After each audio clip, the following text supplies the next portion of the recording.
Hello, friends. This is Dave Hurwitz, executive editor at ClassicsToday.com, here with random reviews, and we're still working on the box sets. I'm still digging through the box here, and coming up with lots and lots of them. And some of these are actually rather topical because they reflect on things we've discussed recently. Well, at least one of them does, and we'll get to it last. But let's start out with number one here that I dug out.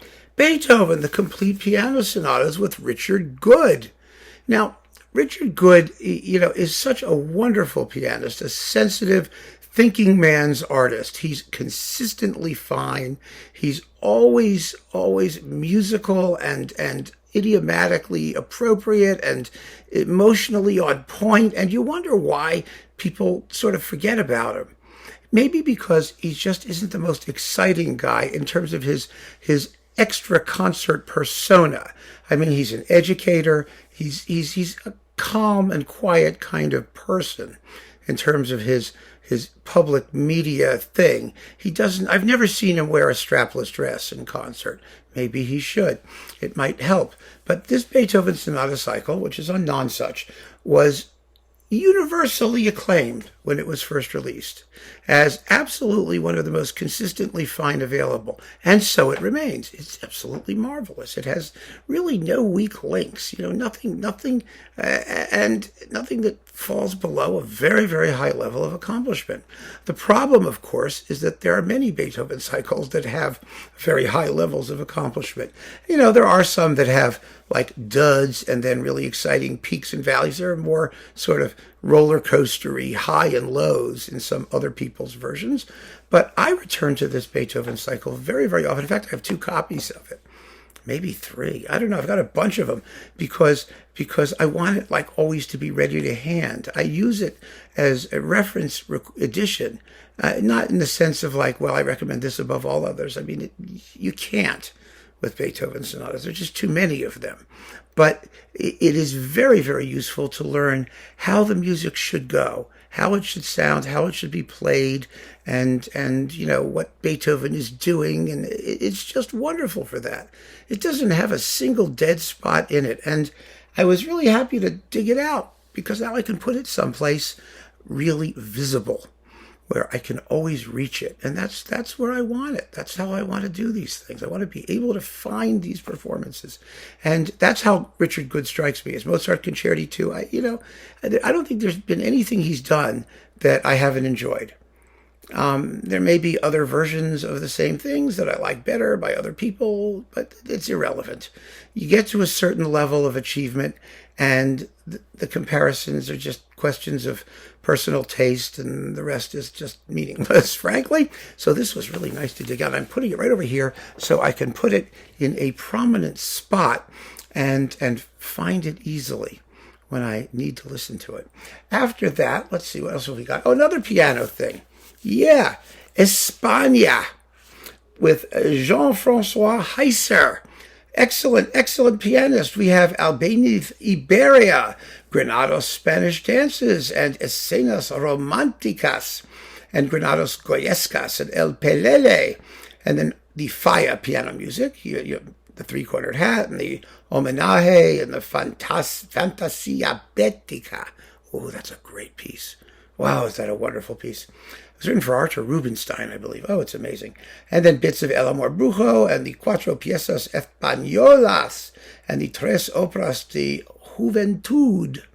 Oh, it's all wonderful. So that's great. And then we have Mompou, Songs and Dances, Suburbis, and Cants Magiques, little bits of them, not the whole series, but a lovely Mompou disc. And then an orchestral disc with the Falla, Nights in the Gardens of Spain, and the Albeniz Rapsodia Española, and the Concierto Fantastico, and Turina's Rapsodia Sinfonica, whatever you call it. Anyway, it's with the Lausanne Chamber Orchestra under Jesus Lopez Cobos. So this is 6 discs, pardon me. And it's all good. I mean, again, everyone's going to have their favorite versions of everything. Right. But this is a really good deal. Fine playing, idiomatic playing, wonderful music, of course, and having the orchestral disc is a real bonus that I think is terrific. So this is just delicious. I'm very happy to see that too. Then we get, well, remember I just covered the Musici box, the big Musici box, all of their analog recordings. They haven't done digital yet, but there is this 27-disc Vivaldi box that has all the Vivaldi that's in that box, plus some more in digital sound. There are some duplicates, 2 versions respectively, blah, blah, blah. Let me see how many, yes. Yeah, lots and lots and lots of Four Seasonses. And I think that they were like recorded every 15 minutes here.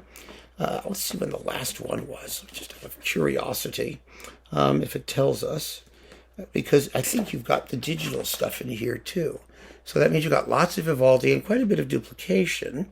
Let's see, 1961. Let's get to the end of this. Let's see, 1975, 85. Yeah, see, now we're into the digital stuff. And 94. Yes, exactly. So you get like lots and lots and lots and lots and lots of Vivaldi. And it's wonderful. It was thanks to Musici, and I didn't really say this in the Musici talk, and I should have, frankly, because, there is a lot of Vivaldi, and people go, oh my God, there's so much Vivaldi. Well, yes, but it was really thanks to them that we discovered these works. They did all the works with opus numbers. Members of Musici did the chamber music. It was all recorded by Phillips. Nobody really knew anything past the Four Seasons, or much past the Four Seasons, and it was thanks to these folks that we began to listen to the wider selection of Vivaldi. And it was those performances that were later built on by other chamber ensembles like the Academy of Ancient Music, and then, of course, all the period instrument people. And so not only were these historically important, but they are immaculately played. Oh, it's so beautiful. I mean, this is the one I got when this came out because I thought, well, they're never going to do a big Musici edition. Silly me.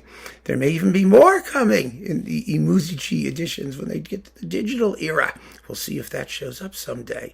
But in the meantime, if you don't want to get the big box, there's this, which I'm sure is now unavailable now that the big box is out. But it was available, and like I said, it's got 27 CDs. Yeah, 27 CDs of Vivaldi. That's a lot of Vivaldi. And I'm not saying that because I want to damn Vivaldi with faint praise. 27 CDs of anything is a lot of anything. So it's a lot of Vivaldi. But it's beautifully done Vivaldi, and I'm not getting rid of this box because it's awfully convenient to have around. So keep on listening, friends. Thank you so much for joining me. Take care.